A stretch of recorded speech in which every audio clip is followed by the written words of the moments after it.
Hey everybody, Scoutcrafty here again. Mishmash Monday. Hope you had a great weekend. We got a bunch of things to get to. On Friday, I showed you a video of my trip to Zagray Farm Museum, and it was a fantastic show. And I told you I would show you what I got. Also, a couple people brought some stuff down. Let's get to that real quick. Some cool stuff to see. Okay, the first item I bought at the show was this very interesting and rarely seen two-stage hand air pump. And what this was, most bicycle pumps or whatever air pumps that we see usually have one cylinder. This is a two-cylinder, it's just like a two-stage compressor. First, as you pump it up, and there's two distinct arms here that go up and down.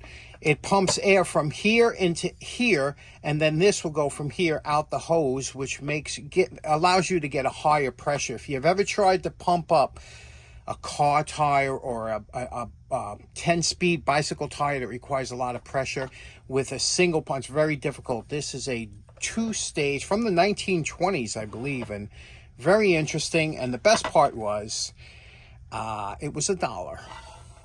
Next up, I got a beautiful 4-foot crowbar. Paid $3 for this, but very nice, vintage, and it's got that nice half-open end here, not the full open, which is real good for prying. I can't go without buying a crowbar at some of these shows. Another one, picked this one up I think I got this at Bob's Table, so that means I paid $0.25 for this. And of course, what a beauty this is. And a couple chisels. I paid $1 for this, and I think $0.25 for the other ones. Look at this one here. This is really interesting. This is a Stanley alloy 1450. Look at the way they joined the handle. Usually the handles are forged from one piece. It just flows right in. This one here's got a little bit extra over here. I've never seen one like this before. Very nice. You don't really appreciate these when they're kind of all rusted, but when they're cleaned up, they're a sight to be. Next up, I paid... this one here was interesting. Look at the box it came in. Somebody painted this, a young man, I guess. Paid $2 for this X-Acto set. And I remember, and this is, see, you have the little thing that you can put the blade, it holds the blades down or whatever. And I remember these sets, they used to come, they were nicely made, and they always come in handy, so, with the extra blades. I just thought that was somebody's set as a young man. And this here, too, I paid $1 for this.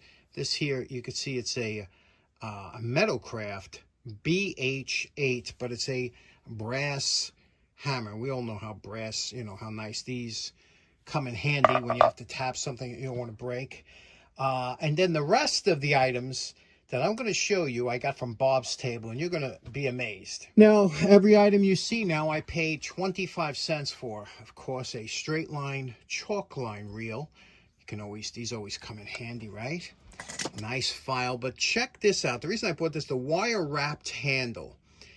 Look at that beautiful wire wrapped handle. Again, they finished it off with a little solder. I made a couple of these. I always like them. They're very strong. My buddy Ken pointed these out. Ken said, you got to check he actually picked them out. And he says, I know you like your snap cuts. Snap cuts, again, 25 cents. Couple pliers, because, you can't have just one pair of pliers, right?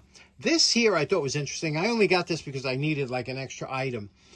And this is a Phillips PM, but it's a triangular handle. And I have to tell you, I think 357 might have showed this on his channel.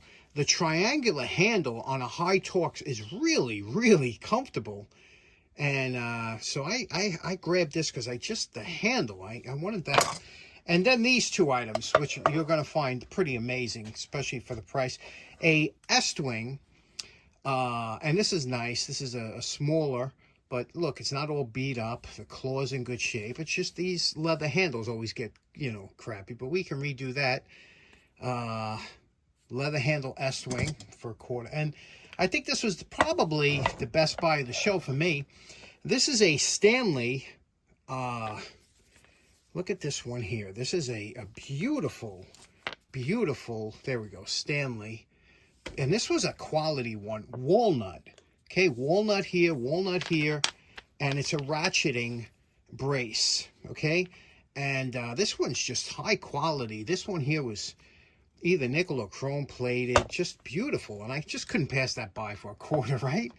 I have a bunch of these, but nothing like this. That's just beautiful. And lastly, this was given to me by a gentleman who saw my hat down there, and he said, "Thanks for your service." And I said, "Oh, thank you." And he goes, "Here, this is for you."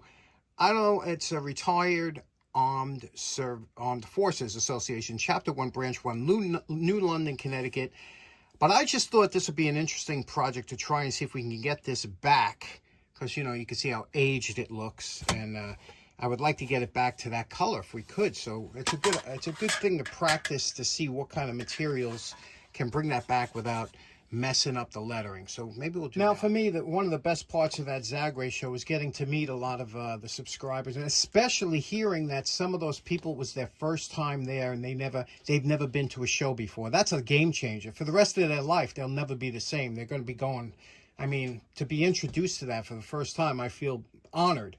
My buddy Fred came down, and he brought these down. These are bushings. You know how we put our fiber wheels and everything on the shafts of your electric motor or your buffer, whatever. And this will take up the space between, if you have, a lot of times the wheels are a little bit larger. So these are bushings, and they actually sell these on Amazon. So very interesting. Thanks for that, Fred. Next, my buddy Ned and his son Ed came down, and look at what a big boy Ed is, huh? And anyway, they came down, and Ned, who's been a fan of the show for some time, and he said, "I know how you like the Scoutcrafter Red," and he brought these beautiful set of chisels down and a screwdriver. Miller's Falls. I'm a big fan of Miller's Falls. I always said that if you had to only collect one tool brand, Miller's Falls should be it. They made everything, and all great stuff. And here's a perfect example of beautiful chisels, right?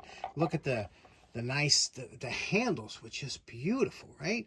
And they got the striking cap on top. They always had good steel, so these are real nice. But the screwdrivers, as you know, one of my favorite parts. But this Miller's Falls screwdriver here, and there's the model number, 852 6-inch.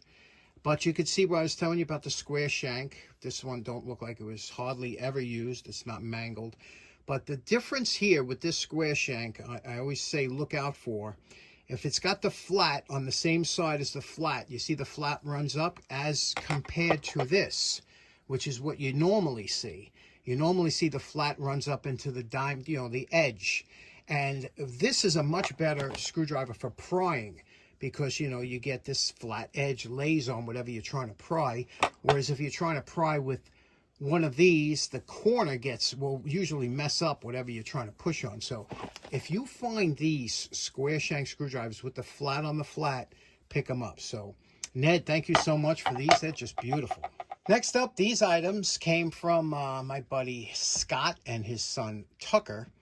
And these are some beautiful items. Look what we have here. First of all, I did one of these on the channel a while ago. This is a Tremo basin wrench. Remember, I didn't know what it was at first, but these are just amazing. What they were meant for, obviously, is to get under the basin under here, and they were made really nice, and they come out really well.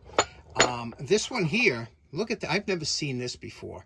It says a quartzoid, am I pronouncing right? Duraspeed, and fitting side and sprinkler side. I think this is a sprinkler wrench for installing sprinklers. Anybody ever used one of these before? It's a cast. This will come out real nice. I mean, this would be a great restoration, because you see all the pitting and everything, and you could do some nice coloring, and it's beautiful wrench.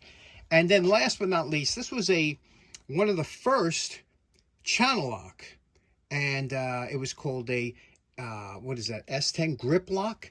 But this was obviously like a vice grip made by Channel Lock, and I have one of these. Let me show you. Here's one I did a while ago, and one thing that Scott pointed out, he says, I think the spring might be different. And yes, this spring is a very strong spring, probably a replacement, but a little bit too strong. This is the original spring that was on here, and which is good. When you have the original spring, you can match it. If not, you're just trying to get one that fits in there. But how this works is, you see this, you pull this down here like this, and that opens up onto whatever. And then when you squeeze this down, it gives the amount of pressure according to how you adjust this on here.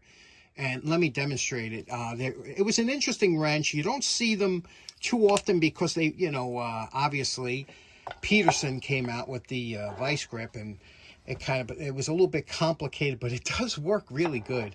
Let me show you what I mean. Now, the number is 910 grip lock, okay? Because I can see it better on here. Now, let me show you how you would activate this. You take this like this, you pull this back, put it onto, I'm going to put on a piece of wood here like this. And now when I squeeze down, watch, it's a predetermined pressure on here, and this is in there. I mean, this is not going anywhere. It was very easy to close, but it's super strong on there. It's not moving at all.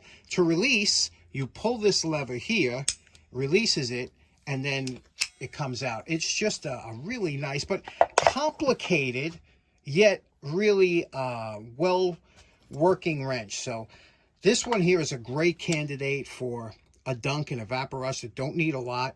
You know what I mean? It's because it'll clean up quickly. You don't have to pop any rivets to take it apart, and the blue will come up. So that'll be a good restoration.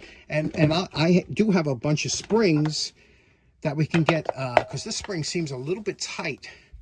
Yeah, it's so tight that you can't even pull this back really. So this spring wouldn't be a good candidate for this wrench, but what a fantastic wrench anyway. So thanks for that, Scott. Okay, let's see what we feel like doing today. First of all, I like this brass hammer. I use brass hammers a lot. And this Metalcraft BH8. What do you say we knock this one out? Let's get started.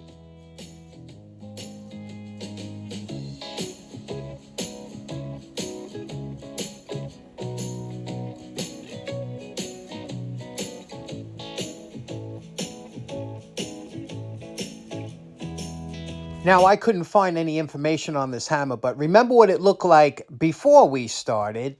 Okay, there we go. This one's looking real nice, huh? Metalcraft, and we just polished it up. We faced off the faces, not polished, but, cleaned up, got rid of that little... There's always a little bit of flanging that goes on when you start using these, but this is great. Fantastic for any kind of work where you don't want to damage something. They blew the shaft, but the bluing sometimes leads to rust. I polished it out. I'll leave it like this. This I'll use upstairs with my my lathe in my living room. What do you think? Next up, I'm pretty interested in seeing what I could do with the sign, just because it's great practice. It's great practice for when you come across that restoration that you need to know how to do it correctly without ruining it. And again, we have the lettering is nice on here. We do have a little bit back here, which is good because you could try it. You could experiment back here before you go to the front side. There's all kinds of things you could use. Again, because of the lettering, this is probably silk screened or something on there. You don't want to, mess that up or dull it out. And so you don't want to have, you want to start off with the least abrasive items you have, like a goop or something like that, like a soap, and then work your way up with the abrasive until you get to the part where it removes it. We do have this, which has, the pink stuff. We have all kinds of polishes, things like that. So let's get started first off with a little bit of soap and water, like, using like a Comet or something like that, and see what we can do. Now, after experimenting with some different cleaners on the back, I realized Comet does work the best. That stuff is great. So I went over the whole thing with Comet. Then I went over the whole thing with a cleaner wax just to protect it. And it came out really nice. Everything's preserved. What do you think? Okay, I just felt like doing these masonry chisels. And if you look, I put them in the vaporous for a couple hours. I took the one on the left out and wire brushed it. And now I'm going to wire brush the Stanley on the right. I just really feel like doing these today. Let's get to it. Okay, now this would be considered that acceptable finish for a user tool. You could coat this with a little bit of oil or something. It won't rust up again. All the rust is gone. But, sometimes we just like to fool around with these things. And this one here has some markings on it. I can't really make out the lettering, but sometimes you can with your big screen TVs. It looks like B-O-P-A-T-N-E, but I don't see anything like that. Baltimore, Ohio works. I don't know. Does anybody know what that is? Okay, so we have this chisel is nice. It just has to be that we have to address the top because that'll chip off and possibly injure you. So that always has to be dressed. This one here is not bad, but I just like that, the way that looks. You know, this would be fun to fool around with. Somebody was banging on the side of this. I don't know why. The Stanley alloy. Let's see what we can do. Let's see what we feel like.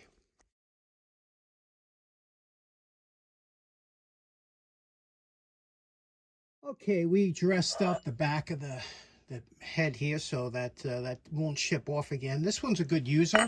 And for this one here, what do you think of that, huh? What do you think? I didn't go for the mirror, but it's nobody does these, right? nobody goes nuts over these things. But here we go. Made in the USA.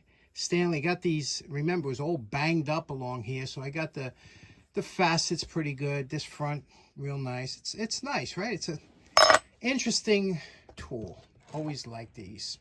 What do you think? Okay, so in closing, I'm sure my face is a little bit dirty. I've been down here for a few hours doing kinds of wacky stuff. Anyway, it was a good mosh today. I hope you enjoyed it. We'll see you again on Wednesday. Take care now. Bye-bye.